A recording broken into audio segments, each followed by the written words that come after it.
할렐루야. 예, 이번 주간은 감기 바이러스의 급습을 받아서 일주일 동안 제가 꼼짝을 못했습니다. 또 한 이틀 있으니까 또 우리 주영 목사님 A형 독감입니다. 또 박종 집사님도 감기 걸리셨고, 이미정 집사님, 준석 집사님, 태안 집사님, 또 우리 송희신 권사님도 지금 감기 걸리고. 나머지 분들 괜찮나요? 예. 네, 할렐루야. 감사합니다. 감기까지가 별거 아닙니다. 아멘. 근데 또 이게 머리가 띵하고 아프니까 죽겠더라고요. 저도 이번 주에 아주 감기와 싸우느라고 일주일을 다 보냈습니다. 아무튼 영과 육이 건강해지시기를 주님의 이름으로 축복합니다. 오늘 이 말씀 중심에서 정면 돌파라고 하는 제목으로 하나님 말씀 증거하겠습니다. 성경에서 믿음이라고 하는 것은 크기와 그리고 존재의 유무로 설명되어지고 있습니다. 믿음은 얼마나 큰 믿음이 있느냐, 작은 믿음이 있느냐, 이렇게 크기로 구분되고요. 또 하나는 믿음이 있느냐 없느냐, 이렇게 구분이 되고 있습니다. 그래서 믿음은 존재의 유무, 즉 믿음이 없느냐 있느냐에서 출발해서 믿음이 있다면 그 믿음이 큰 믿음인가 작은 믿음인가로 구분되어지고 있다는 거죠. 이것은 우리의 신앙을 점검할 때 굉장히 중요한 바로미터가 되는 것입니다. 내가 믿음이 있는 사람인지 먼저 살펴봐야 됩니다. 그리고 믿음이 있다면 자신이 알 수 있죠. 믿음이 있다면 그 믿음이 큰 믿음인가 작은 믿음인가, 내가 어느 정도의 믿음을 가지고 있는가, 이것을 우리가 인식하는 것이 굉장히 중요합니다. 그러므로 이때 우리가 믿음이라고 말할 때 이 믿음은 우리가 자연적인 일반적인 믿음이 아니라 하나님을 향한 믿음, 다시 말하면 구원론적인 믿음이라고 우리가 볼 수 있습니다. 이 구원론적인 믿음이라고 하는 것은 과거와 현재와 미래의 모든 우리의 문제를 하나님께서 해결해 주신다는, 능히 해결해 주신다는, 모든 문제로부터 능히 구원해 주신다고 하는 그 믿음을 전제로 하고 있습니다. 그래서 이 십자가의 사랑이 위대한 것이 2000년 전에 예수님께서 죽으셨지만, 그러나 그 죄의 문제가 과거와 현재의 미래의 모든 문제를 다 해결해 줄 수 있는 능력을 우리에게 이미 주셨다는 거죠. 이 믿음이 우리 안에 있다는 겁니다. 하나님께서 우리에게 이 믿음을, 구원론적인 믿음을 선물로 주신 거죠. 그래서 에베소서 2장 8절에 보니까 너희가 그 은혜에 의하여 믿음으로 말미암아 구원을 받았으니 이것이 너희에게서 난 것이 아니요 하나님의 선물이라고 말하고 있습니다.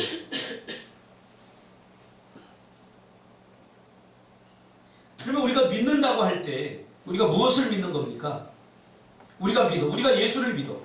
우리가 예수님을 믿는다고 할 때 겉으로는 예수님을 신뢰하는 거지만 그 믿음의 내용이 있어야 됩니다. 그 믿음의 내용이 뭡니까? 그것이 바로 복음입니다. 그래서 이 복음 안에는 4가지 메시지가 들어있다고 그랬죠. 첫째로는 하나님이 죄인된 우리를 구원해 주시기 위해서 가장 사랑하는 독생자 예수 그리스도를 이 땅에 인간의 육신의 몸을 입고 보내셨다는 사실입니다. 예수님은 완전한 하나님이시고 완전한 인간이신 이 하나님께서 육신의 몸을 입고 이 땅에 오셨다는 거죠. 이것을 우리가 믿는 거예요. 믿음으로 받아들이는 거예요. 두 번째는 그 인간의 몸을 입으신 예수님은 십자가에서 모든 인류의 죄를 위해서 죽으심으로 우리의 죄의 문제를 한 번에 해결해 주셨다는 거죠. 예수님께서 2000년 전에 십자가로 죽으신 것은 십자가의 그 모든 영향력, 죄의 모든 권세를 다 박살낸 겁니다. 더 이상 죄가 우리의 삶 가운데 왕노릇하지 못하도록 그렇게 만들어버린 아주 중요한 사건입니다. 그것을 우리가 믿음으로 받아들이는 거죠. 그리고 세 번째는 그분은 십자가에서 죽으시고 말씀하셨던 대로 사흘 만에 다시 부활하신 거예요. 여러분, 부활의 주님을 믿습니까? 부활의 첫 열매가 되신 그 주님처럼 우리도 이제 첫 열매가 맺히면 이것이 사과나무구나 알듯이 우리도 첫 열매 되신 그 부활의 첫 열매 되신 주님을 보면서 우리도 저와 같이 살아날 수 있구나 하는 것을 발견하게 됩니다. 부활의 주님을 우리가 믿는 거죠. 그리고 마지막 4번째는 부활을 승천하셔서 다시 심판주로 오실 그 주님을 우리가 기대하며 사는 거예요. 이 복음 안에는 이 네 가지 중요한 메시지가 있습니다. 이것을 마음으로 믿고 입으로 시인할 때 우리에게 구원이 이루어지는 것입니다. 이것이 바로 살아계신 하나님을 믿고 그리고 그분이 하시는 일을 신뢰할 수밖에 없는 거죠. 우리 안에 이 믿음이 이미 있다는 것입니다. 여러분 안에 이 믿음이 이미 다 있습니다. 여러분 하나님을 믿죠? 이 복음을 믿음으로 받아들였죠? 그렇다면 여러분 안에는 이미 믿음이 있는 것입니다. 그래서 예수님을 영접한 것은 신앙의 결과가 아니라 신앙의 출발이 되는 것입니다. 신앙의 출발은 내가 교회에 나오기 시작하면서부터 시작되는 게 절대 아니에요. 이 복음을 받아들이고 예수님을 영접한 이후부터 내 안에 믿음이 있다는 사실을 인정하는 그 순간부터 이제 신앙이 출발이 되는 거예요. 이때부터 가장 중요합니다. 이제부터는 우리에게 있는 이 믿음을 가지고 우리가 이 땅에서 어떻게 살아갈 것인가, 이것이 중요한 거죠. 내게 믿음이 있는 것이 중요한 것이 아니라 이 믿음으로 어떻게 살아가는가, 이것이 더 중요하다는 사실입니다.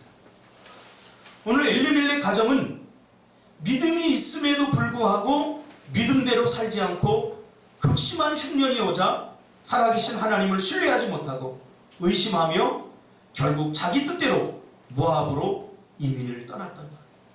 이것이 엘리멜렉 가정의 불행의 씨앗이었습니다. 믿음이 있는 자들은 믿음으로 살아야 되는데 믿음이 있음에도 불구하고 믿음으로 살지 않고 세상적인 방법으로 살려고 할 때 불행이 시작됐다는 거죠. 이것이 엘리멜렉 가정의 가장 큰 위기요 불행이었던 것입니다. 오늘 우리의 문제와 별반 다르지 않은 것 같습니다. 하나님은 이미 우리에게 믿음을 주셨습니다. 그 믿음은 우리가 노력해서 얻은 것이 아닙니다. 은혜, 준석 집사도 오늘 은혜에 대해서 기도했지만 받을 자격이 없는 자에게 거저 주시는 하나님의 거부할 수 없는 그 사랑을 우리에게 믿음으로 주신 것입니다. 선물로 주신 것입니다. 그러므로 여러분 안에는 이미 믿음이 있다는 사실을 기억하시길 바랍니다.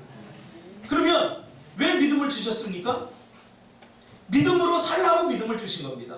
믿음을 고이 간직하라고 주신 것이 아니라 믿음으로 살라고 믿음을 주신 것입니다. 그러면 우리는 믿음으로 살아야 되는 거죠. 그러나 엘리멜렉 가정은 믿음이 있음에도 불구하고 믿음의 선택, 믿음의 결단을 하지 못하고 그 믿음을 내팽개쳐버리고 세상적 방법과 자기 가치관으로 판단하고 결정하고 축복의 땅, 약속의 땅 베들레헴을 떠나버렸던 거죠.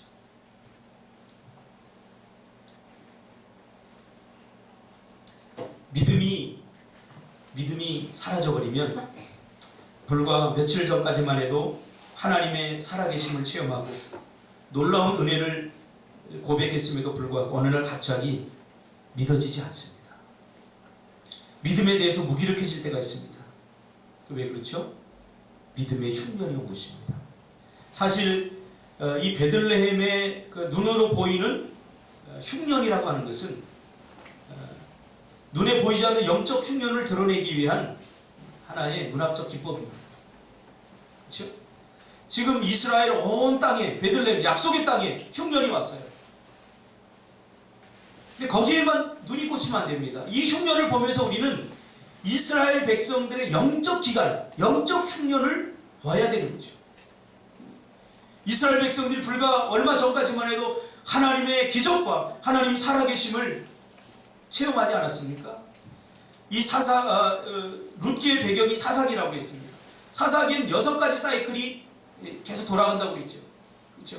그러니까 이 사사기, 그 룻기가 기록되어지는 시점은 아주 압제당하고 고통당하고 이제 막 그 시간이 지나가면서 하나님께서 다시 기회를 주시는 그런 시점에 이 룻기가 쓰여진 거죠.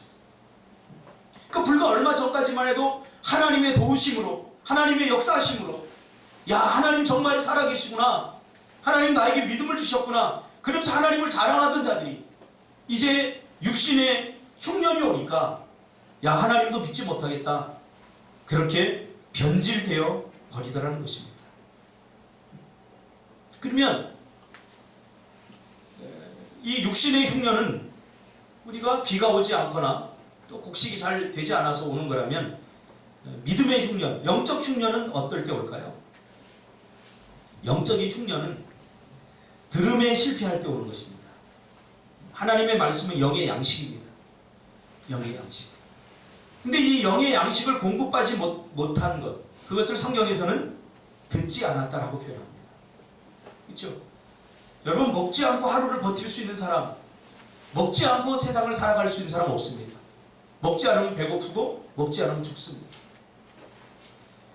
우리 믿음의 현장에서도 마찬가지입니다. 언제부턴가 하나님의 말씀이 들리지 않습니다. 그리고 고의적으로 하나님의 말씀을 듣지 않습니다. 하나님의 말씀이 내 안에서 영적 에너지를 생산해내지 못할 때 그때부터 영적인 기갈이 시작되는 거, 영적인 흉년이 오기 시작하는 것입니다. 한눈을 팔면 순간적으로 들리던 하나님의 말씀이 들리지 않게 되는 것입니다. 믿음은 어디서 나죠? 들음에서 난다고 로마서 1장 17절에 말씀하고 있죠. 믿음은 들음에서 나는데 듣지 못하니까 믿음의 흉년이 온 것입니다. 믿음의 기갈 현상이 오는 것입니다. 여러분, 그래요. 그 말씀을 듣지 못하면 우리 안에 온갖 불평과 원망과 그리고 감사하지 못한 마음들이 계속 듭니다. 이게 뭐냐면 영적인 흉년이 왔다는 증거입니다. 그러나 말씀을 듣기 시작하면서부터 이것이 서서히 회복되는 것을 보게 됩니다.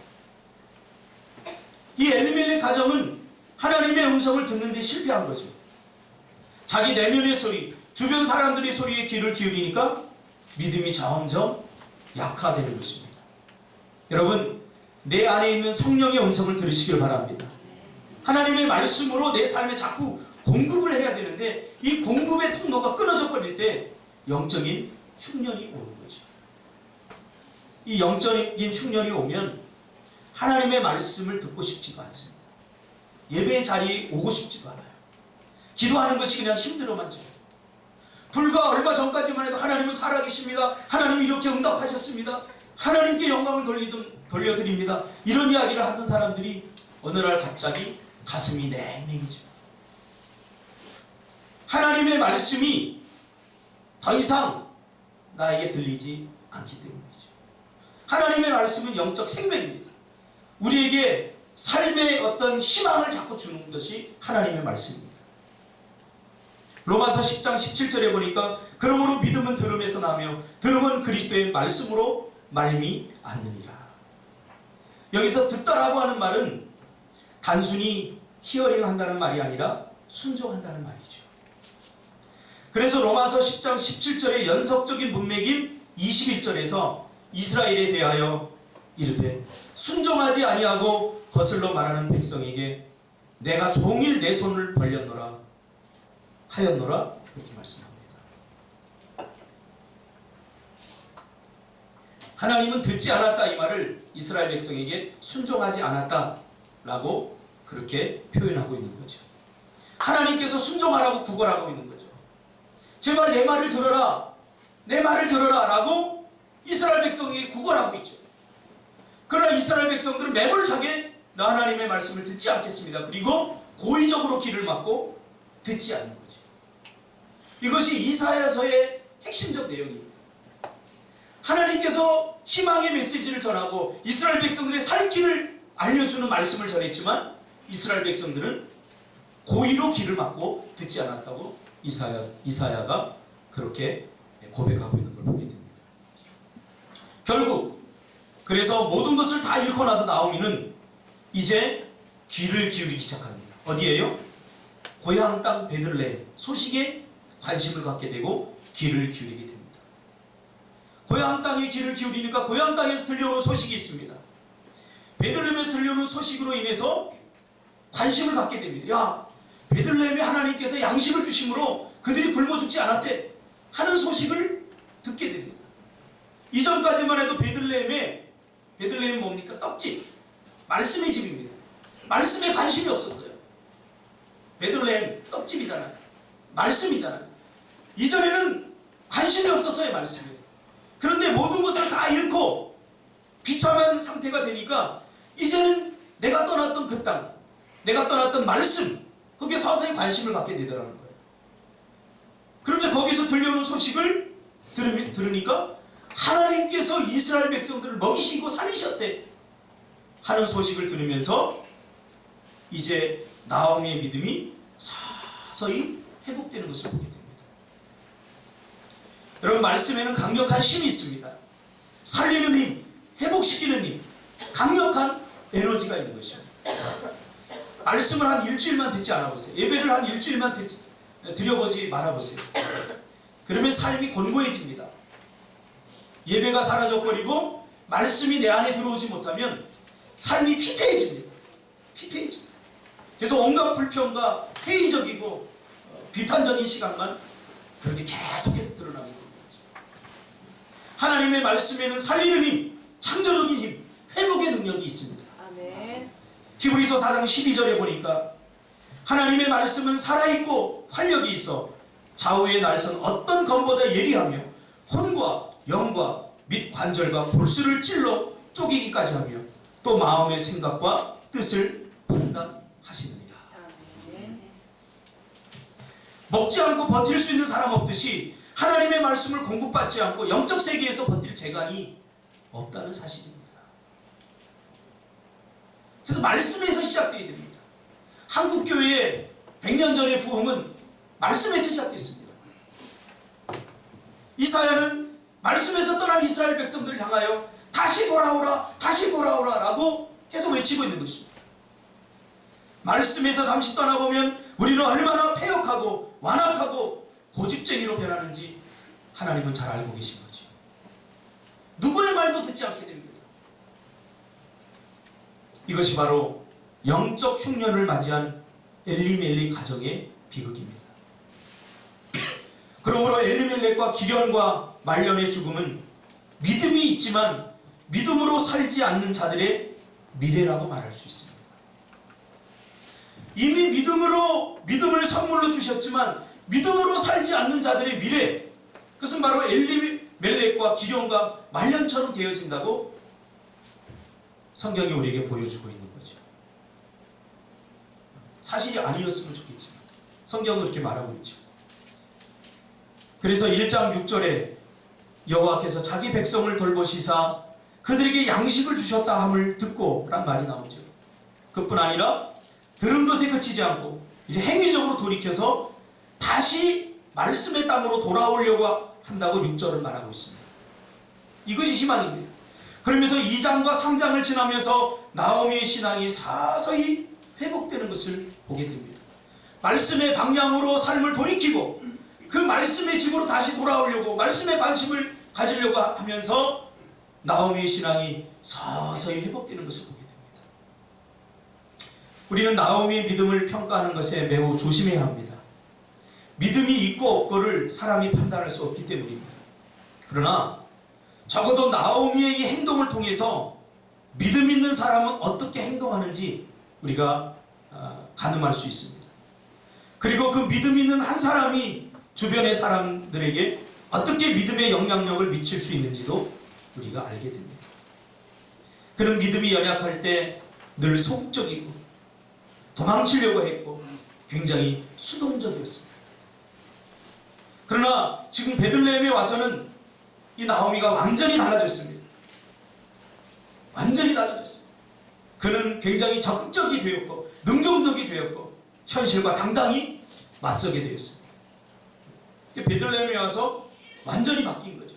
그러니까 나오미의 믿음이 어떻게 지금 변화되고 있는가를 보면 굉장히 은혜가 됩니다. 나오미가 왜 떡집, 말씀의 집, 말씀을 떠났습니까? 현실만 봅니다. 현실만 봐서는 안 돼요. 믿음은 바라는 것들이 실상이라고 그랬잖아요. 이것이 무슨 말이에요? 현실만 봐서는 안 된다는 거예요. 현실 너머에서 보이지 않는 하나님의 역사하심을 봐야 된다는 거예요. 그래야 현실의 무게에 눌리지 않게 되는 겁니다. 엘리멜렉 가정은 현실이 너무 크게 느껴져서 그 현실에 대해서 매우 부정적이고 수동적이며 그리고 절망적으로 바뀌었죠. 그러나 나오미가 이 떡집으로 다시 돌아오고 말씀의 집으로 다시 돌아오면서 모든 것은 완전히 지금 새롭게 변화되고 있는 것을 보게 됩니다. 나오미가 계획을 세우죠. 우리가 한 3주 전에도 살펴봤듯이 나오미가 세운 계획은 굉장히 단순하고 어떻게 보면 터무니없는 그런 계획입니다. 이런 계획이죠. 네가 목욕을 하고 깨끗이 씻고 타작마당으로 가서 밤에 보아스가 잘 때 그 옆에 살짝 누워라. 그렇죠? 이것은 신부가 보통 첫날밤을 치르는 신부에게 해당하는 것입니다. 그런데 이것은 신랑 신부가 첫날 밤을 치르는 그러한 방안이 아니라 타작마당이라는 사실이 문제인 것입니다. 타작마당에서 타작을 하고 밤에 잠을 잘 때 몰래 보아스에게 들어가라, 그런 말이죠. 그리고 이 둘 사이에 부부가 될 만한 가능성은 그렇게 많지 않습니다. 우리 결과적으로 보니까 이 둘이 부부가 되었지만 우리가 모세의 법에 의해서 이들이 부부가 될 수 있는 가능성이 얼마나 되나 따져보면 사실 그렇게 높지는 않습니다. 확률적으로 봅니다. 왜냐하면 우리가 사장에서도 나오지만 기업물을 순위의 1순위가 이미 있어요. 보아스는 그 다음이에요. 그렇기 때문에 이 타작마당으로 가서 보아스를 어떻게 보면 유혹하라는 거죠. 유혹하라는 것은 대단히 무모한 그러한 시도인 것입니다. 그럼에도 룻은 뭐라고 말합니까? 대꾸 한마디 하지 않고 시어머니에게 1장 5절에서 어머니의 말씀대로 내가 행하리이다. 그리고 6절에 그가 타작마당으로 내려가서 시어머니의 명령대로 다 행했다라고 말합니다. 타작마당, 이 타작마당은 굉장히 은밀한 곳입니다. 그 타작마당에 은밀한 곳에 밤에 갔다. 이건 더 은밀한 일이죠. 그리고 고대 근동아시아의 문화나 삶을 연구하는 학자들에 의하면 이와 같은 행위는 당시 창녀들이 부유한 지주들을 유혹할 때 썼던 방법이라고 합니다. 그렇죠? 우리나라에서 뽕밥, 그럼 어떤 이미지가 떠오르죠? 뽕밥. 영화도 있었잖아요. 뽕. 그런 영화도 있었잖아요. 뽕 그러면 어떤 이미지가 떠올라요? 한국의 문학에서 뽕 그러면 은밀한 거래가 이루어지는 장소. 이게 뽕밭 아닙니까? 그래서 뽕1, 뽕2, 뽕3 이렇게 나오지 않았습니까? 뽕3 영화. 이렇듯이 타작마당 그러면 당시 고대 근동아시아 사람들은 타작마당 그러면 은밀한 거래가 이루어지는 곳이었죠. 타작마당의 지주들이 가장 많이 돈을 벌 수 있는 그런 시간이 바로 이 시간입니다. 가장 돈이 많이 벌리는 그런 시간입니다. 이때쯤 되면 주변에 있던 많은 창녀들이 그 지주들의 돈을 빼앗으려고 밤에 은밀히 타작마당으로 가서 지주들을 유혹하곤 했다는 거죠. 근데 지금 그 일을 누가 하려고 그래요? 룻이 하려고 한다는 거예요. 있을 수 없는 일이죠. 그렇죠? 우리 객관적으로 보면. 그런데 룻은 적극적으로 뛰어듭니다. 창피함을 무릅쓰고 오해받을 것도 무릅쓰고 내가 그렇게 하겠다는 거예요. 여러분, 그 사람이 하는 것을 보면 정말 믿고 그렇게 될 줄로 믿고 하는 건지 아니면 어쩔 수 없이 하는 건지 다 보이지 않습니까? 오늘 이 룻의 행위는 정말로 보아스와 결혼을 할 수밖에 없는 것처럼 이렇게 느껴져요. 굉장히 적극적이에요. 하다 보면 어떻게 되겠지가 아니라 이렇게 하면 반드시 보아스와 결혼할 수 있다라고 믿고 하는 것 같아요. 나오미 안에 있는 믿음이 자꾸 바라고 있는 것이죠. 그러니까 나오미가 전혀 상상할 수 없는 계획을 꾸미고 있어요. 보아스와 룻이 부부가 되었으면 좋겠다. 그것이 아니라 단순한 그런 희망이 아니라 그렇게 될 것이다 라고 믿고 계획을 세우는 거죠. 히브리서 11장 1절에 보니까 믿음은 바라는 것들의 실상이요 보이지 않는 것들의 증거다고 말했습니다. 믿음은 보이는 것이 전부가 아니라 바라는 것들의 실상입니다. 오늘 이 나오미가 점점 믿음이 회복돼서 어디까지 회복되느냐? 현실 속에서는 전혀 이루어질 것 같지 않는 그러한 문제를 붙들고 이건 반드시 된다 라고 확신을 가지고 밀어붙이고 있는 거죠. 계속 바라는 거죠. 이것을 통해서 우리는 나오미의 믿음을 가늠할 수 있습니다. 믿음이 없는 사람들이 이렇게 끈질김이 없어요. 믿는 사람들만 끈질기게 매달리죠. 믿지 않는 사람은 한두 번 하다가 안 되면 포기해버리죠. 그러나 나오미는 확실히 믿어요.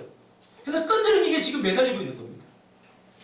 내 안에 믿음이 있으면 자꾸 내 안에서 가만히 있지 말고 움직이고 시도하라고 믿음은 말합니다. 그래서 믿음이 내 안에 있으면 나는 자꾸 거룩한 충동질을 합니다. 사람들은 안 된다고 하는데 또 내 생각에도 안 될 것 같은데 기도하면 된다고 말합니다. 자꾸 내 안에서 거룩한 충동질을 하는 거예요. 그래서 마침내 믿음대로 행하게 되어 있습니다. 이것이 믿음입니다. 그래서 우리는 여기에 내 마음을 다 쏟아놔야 돼요. 오늘 나오미처럼 말이죠. 그렇게 하면 될 것 같아요. 그런 마음이 자꾸 드는 거죠.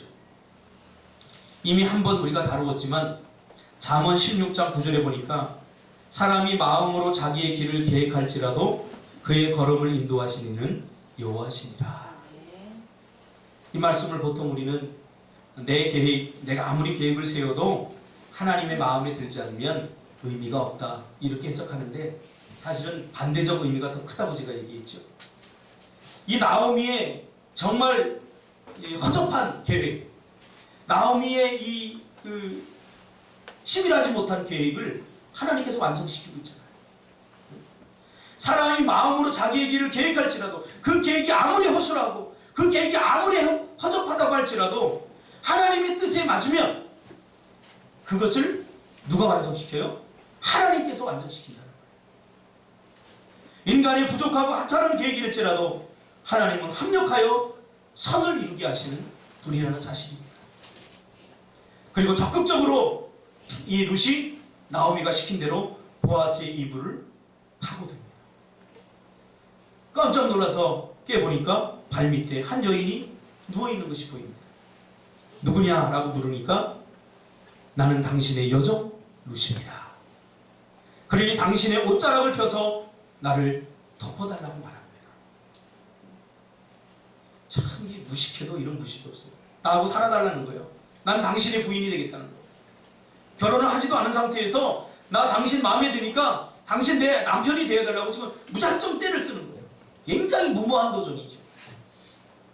그러나 보아스는 알고 있죠. 이렇게 해서 룻과 자신이 결혼할 수 없다는 것을 이미 보아스는 알고 있죠. 그래서 룻은 보아스에게 창피를 주거나 윽박지르거나 무시하지 않고 내가 이렇게 하는 데는 분명 다른 뜻이 있을 거야. 그러면서 내가 베푼 인애가 처음보다 나중에 더하다고 그렇게 칭찬을 합니다. 그러면서 내가 현숙한 여인인 줄 안다. 지금 타장마당에서 창녀들이나 하는 지주를 유혹하는 방식으로 보아스를 유혹하는 그 천박해 보이는 룻을 향해 나는 네가 이렇게 천박하지 않다는 거 안다. 너는 아주 현숙한 그런 여인이라는 것을 안다. 그러나 내 이 방법은 잘못했다. 이렇게 보아스가 이야기를 해주는 거죠. 내가 비록 이렇게 창녀 같은 모습과 창녀들의 방법으로 내게 접근을 했지만 내가 창녀 같은 천박한 여자가 아니라는 것을 내가 안다는 거죠. 그러면서 오히려 네가 이렇게 한 것이 소문이 나면 너와 내가 결혼하는데 문제가 될 수도 있으니까 내 진심을 이제 내가 알았으니까 내가 너를 책임지겠다. 그렇게 말합니다.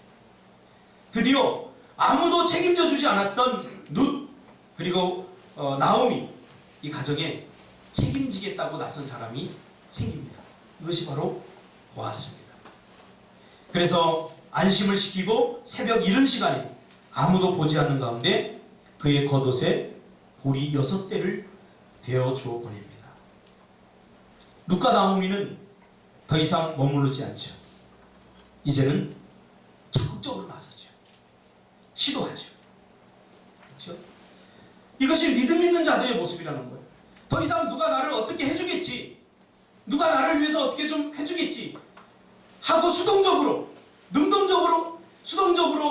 그냥 도망만 다니고 피해 다니는 것이 아니라 이제는 룻과 나오미가 적극적으로 나서서 자기들의 문제를 해결한다는 거예요. 보아스와 결혼하고 싶은데 어떻게 누가 종매를 안 서나? 그렇게 기다리지 않고 적극 나서서 보아스를 유혹하고 보아스와 연을 맺기 위해서 적극적으로 행동을 펼친다는 거예요. 이것이 믿음 있는 자들의 모습이라는 거예요. 우리 안에 믿음이 있으면 믿음이 거룩한 충동질을 할 때 그냥 가만히 있지 않는다는 겁니다. 이번 주에 사실 몇 년 만에 몸이 최악의 상태가 돼버렸습니다. 제가 이 편도가 부어버리면 아무것도 못하거든요. 열이 오르고 가래가 온몸에 다 차고 새벽에 일어나는 것이 불가능하고 딱 특세를 딱 선포를 하고 나니까 몸이 아주 엉망진창이 돼버려요. 여러분도 아시겠지만 새벽에 제가 찬양도 못할 정도로 그렇게 힘들었어요. 첫째 날이니까 어쩔 수 없이 제가 나와서 기도를 하고 둘째 날이니까 더 이게 심해집니다. 목이 땡땡 붓고 머리가 막 깨질 듯이 아파. 눈 뜨는 것 자체가 고통이고 잠을 잘 수가 없어요. 잠잠에 온 몸에 가래가 다 껴서 이걸 뱉어내는 것이 굉장히 힘들어요. 너무 고통스러워서 이 새벽 기도를 다음으로 미룰까?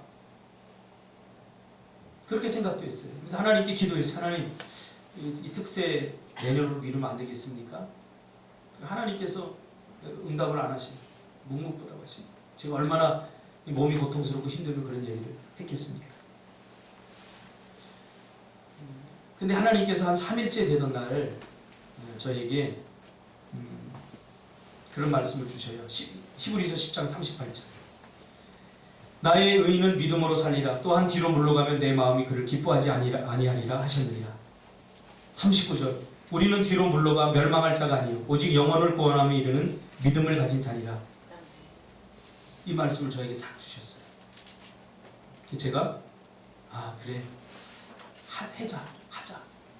내 안에 믿음이 있는데 뭐 설교하다 뭐 설마 죽기야 하겠느냐 하면서 과감하게 했어요. 목이 막 기도를 하고 나면 침을 뱉으면 피가 섞여서 나오더라고요. 여러분 새벽에 제 몰골을 보셔서 여러분 잘 알 거예요. 얼마나 힘들었는지. 근데 육신은 힘든데 내 영에서 마음속 깊은 곳에서 뭔가 하나가 이렇게 올라오는 게 있었어요. 그러면서 그것이 내 전 육신에 퍼지면서 나를 굉장히 상쾌하게 만들었어요. 지금도 마찬가지. 지금 목을 쓰면 계속 따끔거려서 이 설교하기 굉장히 힘들어요. 그러면서 주님이 주신 말씀이 이거는 이래서 못하고 저거는 저래서 못하고 못할 일 투성이라는 거예요. 믿음이 있는 자는 그럼에도 불구하고 해내야 된다는 거죠. 그렇다고 여러분들이 뭐 감기 걸렸는데 억지로 새벽 예배 나오는 얘기는 아닙니다. 하나님께서 여러분이 각자에게 주신 믿음의 분량대로 과감해질 필요가 있다는 거예요. 과감해질 필요가 있다. 오늘 이 보아스와 룻처럼 형편없는 계획, 말도 안 되는 계획, 세상 사람들이 쓰는 그런 하찮은 계획을 가지고도 그들이 적극적으로 믿음대로 도전하고 시도하니까 하나님께서 그 하찮은 계획을 완전한 계획으로 바꾸어 주시는 것을 보게 됩니다. 여러분 내가 잘나서 내가 계획이 완벽해서 잘 되는 건 아닙니다. 하나님 보시기에 아마 형편없을 겁니다. 하나님은 우리의 마음을 보시는 거죠. 그러면서 나오미의 적극적인 지지를 받은 룻은 뒤로 물러서지 않고 계속 돌진합니다. 그 안에 있는 믿음을 계속해서 사용하고 있는 거죠. 과거에 나오미는 흉년 때문에 뒤로 물러갔고 약속의 땅에 기근이 오니까 뭐 이래 그러면서 뭐하고 도망쳤죠. 그런데 이제는 적극적으로 맞서고 있습니다. 이제 보아스가 내 어머니에게 더 이상 빈손으로 가지 말라 그러면서 보리 6대를 되어서 나오미와 그 룻의 비워졌던 인생에 하나님께 서서히 채우는 것을 보게 됩니다. 믿음이 회복되니까 어떻게 됐어요? 그의 빈손이 채워지고 있으면 지금 서서히 믿음의 회복이 삶의 회복으로 이어지는 것을 보게 되죠. 아멘. 요한 3서 1장 2절에 보니까 사랑하는 자여 내 영혼이 잘됨 같이 내가 범사에 잘되고 강건하기를 내가 간구하노라. 할렐루야. 아멘. 여러분 삶에서 일어나는 이 문제가 단순히 눈에 보이는 것에만 시선을 꽂지 마시고요. 믿음이 회복되면 다 회복됩니다. 아멘. 믿음이 회복되면 삶이 회복됩니다. 아멘. 믿음이 회복되면 물질의 관계가 회복됩니다. 아멘. 그러나 믿음이 회복되지 않으면, 영이 회복되지 않으면 물질을 갖고도 곤고하게 삽니다. 오늘 이 나오미의 가정이 영이 회복이 되니까, 믿음이 서서히 회복이 되니까 이제 물질적인 것도 서서히 채워지는 것을 보게 됩니다. 그러면서 전혀 가능성이 없었던 일들이 마치 퍼즐 맞추듯이 맞추어져 갑니다. 그 안에 있는 믿음이 그와 그의 가문을 구원하고 있습니다. 그 안에 있는 믿음이 그 인생의 문제를 지금 해결해 나가고 있습니다. 올 한 해 제가 사실은 걱정하고 염려했던 부분이, 올해 우리 교회가 이제 이전한 지 5년이 돼서 원금하고 이자하고 같이 이제 나가야 돼요. 사실 지금까지 들어오는 재정으로 겨우겨우 우리가 이거 막아 나가고 있었는데, 원금하고 이자하고 같이 나가면 사실 재정상 얼마나 마이너스가 많이 되는지 염려가 많이 됐어요. 그래서 올 한 해 시작하면서 어떻게 보면 무거운 마음으로, 왜냐하면 그때는 반드시 오거든요. 제가 그걸 경험해서 이걸 어떻게 해야 되나, 뭐 나올 구멍도 없고 하나님 앞에 기도를 하는데 막막하니까 기도도 잘 안 나오더라고요. 그래도 끊임없이 기도를 하면서 하나님께서 채우시는 것을 제가 경험했어요.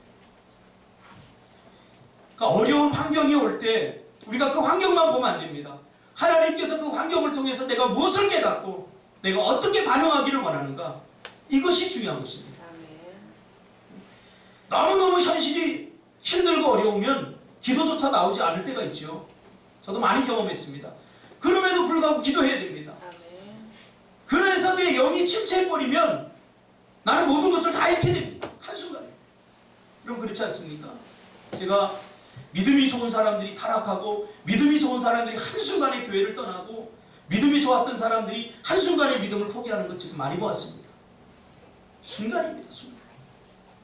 어제까지만 해도 하나님 살아계십니다, 하나님께 영광을 돌립니다, 그랬던 기적을 보았던 사람들이 순식간에 하나님 모른다고, 하나님이 살아있냐고 그렇게 불평하고 투덜거리면서 교회를 떠나는 사람들을 많이 보았습니다. 꿈틀교회는 지금까지 믿음으로 이루어진 교회입니다. 아멘. 믿음으로 여기까지 왔습니다. 아멘. 자랑할 것이 아무것도 없습니다. 누가 우리 교회 뭐 이병철, 이건희 같은 사람이 있습니다. 돈 많은 사람이 아무도 없습니다. 헌금하려고 하면 다 그 짠에서 헌금하고, 다 그런 처지에 있는 것입니다. 버틴 것은 뭐 때문에 버텼습니까? 믿음으로 여기까지 온 겁니다. 믿음으로 불가능한 미얀마 선교를 지금도 하고 있고, 믿음으로 불가능한 선교들을 해나가고 있고, 믿음으로 지금 우리가 여기까지 온 것입니다. 뭘 두려워하세요? 믿음이 있는데 여러분 뭘 두려워하십니까? 믿음으로 우리 여기까지 왔습니다. 우리의 고민은 지금까지 나에게 왜 믿음이 없는가? 왜 내 믿음은 이것밖에 안 되는가? 그거였지 않습니까? 우리가 언제 물질 가지고 고민했습니까? 왜 내 믿음이 이것밖에 안 되지? 하나님이 우리를 통해서 큰 일을 하시기를 원하는데 왜 나는 이게 믿어지지 않지? 우리가 주로 이런 것 갖고 고민하지 않았습니까? 미얀마 선교 갈 때도 우리가 가자 그러니까 다 갔잖아요. 선교비가 얼마예요? 얼마나 해야 돼요? 그거 물어보는 사람 없었어요. 한 사람도 없었어요. 회사는 어떻게 해야 돼요? 물어보는 사람 한 사람도 없었어요. 가자고 하니까 다 갔잖아요. 믿음으로 하니까 됐잖아요.